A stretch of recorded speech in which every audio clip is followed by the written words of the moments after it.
The Commission of Inquiry into Land Matters that suspended public hearings 2 weeks ago, citing lack of funds, has now resumed the hearings.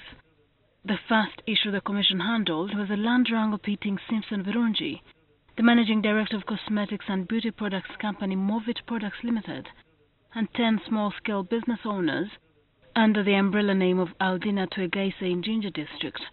The traders claim that in January 2015, Birungi used police officers, local leaders like the Jinja Resident District Commissioner and the Central Division LC3 chairman to demolish the building next to Jinja Main Market. There were many armed people. We don't know whether it was police or soldiers, but there were policemen. Were they uniformed? Yes, most of them were in uniform. And they had surrounded the building and they were armed. What uniforms were the officers? These were uniforms that have dark blue with what you might call madoa-doa. Camouflage, blue camouflage. Yes. Yeah. And of course, these were uncompromising people that are armed, and as civilians, there was not much you could do. We're expecting to hear from the Office of the Inspector General of Police tomorrow, and the Regional Police Commander of Jinja, because the police was heavily involved in the destruction of what appears to have been a government building, and destruction of a building where a number of local traders were in occupation and were carrying out their business in the absence, apparently, of a court order or of any other authorizing document.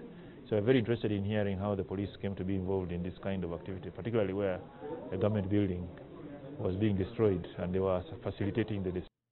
Deceased Assistant Inspector General of Police Andrew Felix Kawesi was also cited in the land wrangle. Police officers, to the best of our knowledge, many of them received the big money. Right. I'm not ashamed to mention the late Felix Kawesi.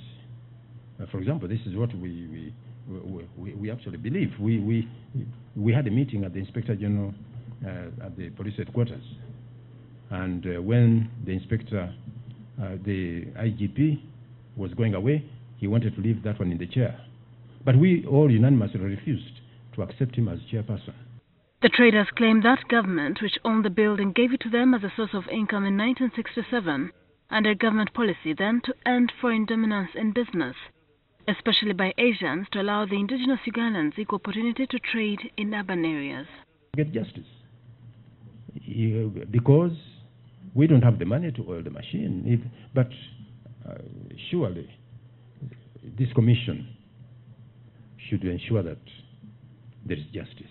However, trouble arose in 2011 when the Uganda Land Commission, the body charged with protecting government interests in land and buildings, defied a cabinet resolution and leased out the said piece of land in Jinja to Beirut Property Limited, belonging to Movit Products proprietor Simpson Birungi. There are also claims that the land was leased out without engaging the chief government valuer in contravention of the law.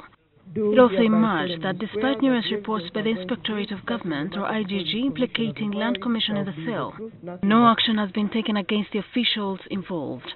IGG Justice Irene Mulyagonja also told the Commission that the courts and the Attorney General had frustrated the case.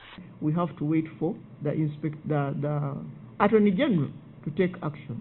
Now, whatever is happening in the Office of the Attorney General, we don't know, but action sometimes is not taken when it is supposed to be taken.